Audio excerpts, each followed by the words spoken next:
नमस्कार मित्रांनो, तर आज आपण SDG गोल्स लक्षात ठेवण्यासाठी एक शॉर्ट ट्रिक्स बघणार आहोत आणि हा टॉपिक आपल्याला राज्यसेवा प्रीसाठी खूप महत्त्वाचा आहे। याच्यावरती प्रत्येक वेळेस क्वेश्चन आलेला आहे आणि ह्या वेळेस पण नक्कीच येणार। तर कोणते गोल कोणत्या क्रमांकाचा आहे हे पण आपल्याला विचारलं जाऊ शकतं। आतापर्यंत विचारलेलं नाही पण आता विचारलं जाऊ शकतं, म्हणून मी ट्रिक सांगत आहे। तर सुरुवात करूया। पहिला जो गोल आहे तो म्हणजे नो पॉवर्टी। नो पॉवर्टी म्हणजे काय? पॉवर्टी दारिद्र्य कधी कमी होईल, आणि आपण हे इंग्लिशमध्ये बघणार आहोत कारण की मराठीमध्ये एवढं इझी जात नाही लर्न करायला, तेवढं आपल्याला इंग्लिशमधून सोपं जाईल, त्यामुळं मी इंग्लिशमधून सांगत आहे। तर नो पॉवर्टी फर्स्ट गोल काय आहे? तर नो पॉवर्टी म्हणजेच काय? दारिद्र्य कमी करणे। दारिद्र्य कमी करण्यासाठी पहिले काय पाहिजे? तर पैसा, आणि पैसा आल्यानंतर सगळ्यात पहिले माणूस काय करतो? तर जेवायला घेतो, म्हणून झिरो हंगर। आणि जेवण वगैरे त्याला जर व्यवस्थित भेटलं तर त्याची हेल्थ कशी असते? गुड हेल्थ अँड वेल्थ आहे। सॉरी, ते एज्युकेशन झालं माझ्याकडून चुकून, गुड हेल्थ अँड वेल्थ आहे। त्यानंतर त्याला गुड हेल्थ आणि वेल्थ जर असेल तर तो काय करेल? एज्युकेशन घेईल समोर, आणि समोर एज्युकेशन जर त्याने घेतलं तर एज्युकेशन घेतल्यामुळे त्याला कळालं नंतर की जेंडर इक्वॅलिटी ही खूप मोठी समस्या आहे, म्हणून ते त्याच्या लक्षात येतं की जेंडर इक्वॅलिटी तर खूप मोठी समस्या आहे। तर मग हे 5 आपण लक्षात ठेवायचं की एक स्टोरी म्हणून की नो पॉवर्टी म्हणजे पहिले काय आहे? तर पैसा आल्यावर सर्वात अगोदर माणूस काय करतो? तर जेवायला घेतो, म्हणून झिरो हंगर। आणि त्याच्यानंतर त्याचं जेवण वगैरे व्यवस्थित असेल तर त्याची हेल्थ कशी असेल? चांगली असेल, आणि हेल्थ चांगली असेल तर तो कुठे जाईल? नंतर मग एज्युकेशनसाठी। आणि एज्युकेशनमध्ये त्याला घेतल्यानंतर त्याला कळालं की जेंडर इक्वॅलिटी नावाची खूप मोठी कन्सेप्ट आहे। आणि त्याच्यानंतर आपण आता हे 5 बघितले। त्याच्यानंतर 6 वरून असं लक्षात ठेवायचं की 6 वरून म्हणजे हिंदीमधून लक्षात ठेवायचं, 6ला काय म्हणतो आपण? म्हणजे छे वरून लक्षात ठेवायचं छिची, की छिची किती खराब हात आहेत तुझे। मग आपण खराब हात असल्यावर काय करतो? तर सॅनिटाईज करतो, म्हणून त्याच्यावरनं छेवरून लक्षात ठेवायचं सॅनिटायझेशन, छिची सॅनिटायझेशन। त्यानंतर 7 नंबरचं काय आहे? तर 7 नंबर क्लीन एनर्जी।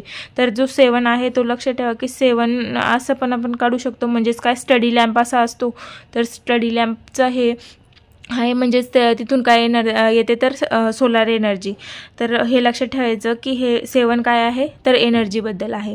आणि 8 नंतर 8चं कसं लक्षात ठेवायचं की 8चं सिम्बॉल कसं आहे? याला जर मी असे पाय काढले तर हा माकडीसारखा दिसतो, आणि माकडी काय करते? एक जाळं निर्माण करतेच, म्हणजेच काय करते? ती एक डिसेंट वर्क करते, म्हणजे ती कंटिन्यू चालू असते। आणि डिसेंट वर्कवरनं लक्षात ठेवायचं 8 पासनं काय लक्षात ठेवायचं की माकडी, आणि ती काय करते? डिसेंट वर्क करते। डिसेंट वर्कवरनं लक्षात ठेवायचं की डिसेंट वर्क आणि इकॉनॉमिक ग्रोथ। आपल्याला एक जरी वर्ड लक्षात आला तेव्हा तर आपला क्वेश्चन सॉल्व्ह होऊ शकतो। त्यानंतर 9 नंबरचा काय आहे?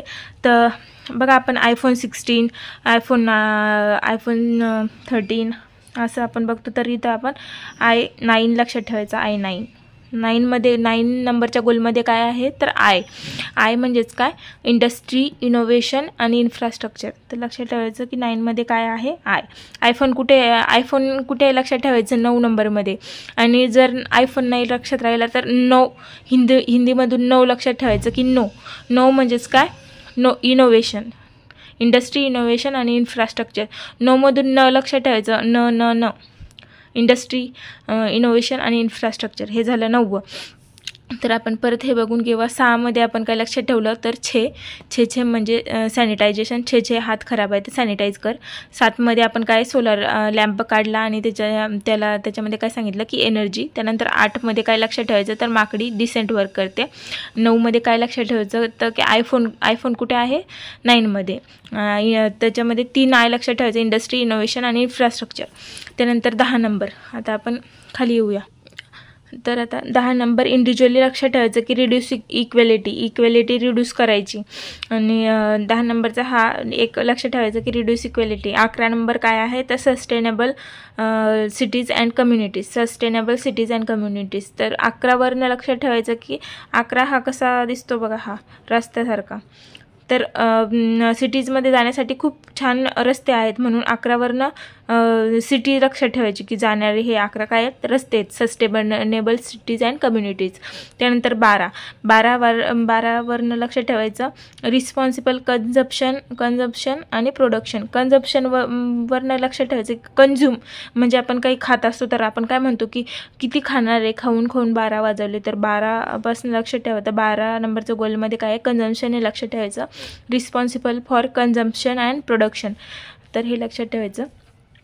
खाऊन काय केलं तर 12 वाजवले. त्यानंतर 13 मेरा करून आपण काय केलं तर ॲक्शन सुरू झाली तिथे. ते 13 मेरा करून ॲक्शन सुरू झाली. त्यानंतर ॲक्शन करता त्यांनी त्याला कशामध्ये ढकललं तर पाण्यामध्ये, लक्षात ठेवायचं पाण्यामध्ये, आणि नंतर परत कुठे जमिनीवर फेकले, ऑन लँड. तर हे 3 आपले याच्यामध्ये लक्षात राहून जाते की 13 मेरा करून काय केलं, ॲक्शन सुरू झाली. त्याच्यानंतर त्याने कुठे टाकले तर पाण्यामध्ये लाईफ इन बिलो वॉटर पाण्यामध्ये टाकले, हे लक्षात ठेवायचं. त्यानंतर परत जमिनीवर फेकले, म्हणून लाईफ ऑन लँड 15 नंबरचं लक्षात ठेवायचं. आणि मग 16 नंबरचं काय आहे, 16 याच्यामध्ये 16 नंबरच्या याच्यावर असं लक्षात ठेवायचं की आपण 16 वर्षाचे झाल्यानंतर आपल्याला कळालं की आपल्यासाठी पीस आणि जस्टिस हे खूप महत्त्वाचे आहे. पीस आणि जस्टिस भांडणे करून म्हणजेच इथे ॲक्शन झाली होती, तर ॲक्शनमुळे काही फरक पडणार नाही, तर आपल्याला काय पाहिजे, पीस आणि जस्टिस. आणि हे सर्व गोल 17 नंबरचं लक्षात ठेवायचं की हे सर्व गोल तेव्हाच पूर्ण होतील जेव्हा पार्टनरशिप असेल, partnership to achieve the goals, तर हे 17 नंबरचं लक्षात ठेवायचं. त्यानंतर आपण परत एकदा रिवाईज करून घेऊया. 1 नंबरचं काय आहे की नो पॉवर्टी म्हणजेच पैसा आल्यामुळे जेवण केल्यामुळे आपले हेल्थ आणि आरोग्य कसे आहे, तर आपले हे म्हणजे आरोग्य चांगले झाले. त्याच्यानंतर आरोग्य चांगले असल्यामुळे आपण एज्युकेशन घेतल्यामुळे आपल्याला कळलं की जेंडर इक्वॅलिटी खूप मोठी कन्सेप्ट आहे, खूप मोठा इश्यू आहे. त्यानंतर 6वरनं आपण काय लक्षात ठेवलं तर 6 छेचे सॅनिटायझेशन, तुझे हात खराब आहे, सॅनिटाईज करून ये असं. त्याच्यानंतर 7 नंबर आपण लक्षात ठेवलं की लॅम्प जो सोलर एनर्जीचा 7 नंबरचा जो आहे तो असा लॅम्प आहे, एनर्जी आहे त्याला त्याच्यामध्ये. आणि 8 नंबरमध्ये आपण काय लक्षात ठेवलं की माकडीची जी जाळे बनवते ती एकदम डिसेंट वर्क करते. 9 नंबरमध्ये काय सांगितलं की 9मध्ये इनोव्हेशन सांगितलं आपण. 9 आहे इनोव्हेशन किंवा नो लक्षात ठेवायचं, नो हिंदीमधून इंडस्ट्री, इनोव्हेशन आणि इन्फ्रास्ट्रक्चर. त्यानंतर 10 बस असं लक्षात ठेवायचं. 10 म्हणजेच रिड्यूस इक्वॅलिटी, हे इंडिव्हिज्युअली एक लक्षात ठेवा तुम्ही. त्याच्यानंतर 11 नंबरचं जे आहे तर आपण काय सांगितलं होतं, 11 नंबरचे जे आहे तर ते रस्त्यासारखं दिसतं, तर रस्ते चांगले असतात सिटीजकडे जाण्यासाठी, त्यामुळे सस्टेनेबल सिटीज अँड कम्युनिटीज आहे 11मध्ये. 12 नंबरमध्ये काय आहे की 12 खाऊन 12 वाजवले, म्हणून आपण असं म्हणतो, त्याच्यामध्ये कन्झम्पशन आणि प्रोडक्शन आहे. 13 मेरा करून काय झालं तर ॲक्शन सुरू झाल्यानंतर कुठे टाकले तर पाण्यामध्ये बुडून टाकले. त्याच्यानंतर कुठे फेकले तर जमिनीवर फेकले. त्याच्यानंतर आपल्याला कळालं की ॲक्शन करून काही होणार नाही आहे, तर आपण काय म्हणलं की पीस आणि जस्टिस स्ट्रॉंग पाहिजे आपलं. आणि 17 नंबरचं काय आहे तर पार्टनरशिप पाहिजे आपल्याला हे सर्व अचीव करण्यासाठी. तर तुम्हाला व्हिडिओ आवडल्यास माझ्या चॅनलला सबस्क्राईब करा आणि व्हिडिओला लाईक करा. आणि दुसरे कशावरती तुम्हाला लेक्चर्स पाहिजे असतील तर कमेंट बॉक्समध्ये कमेंट करा.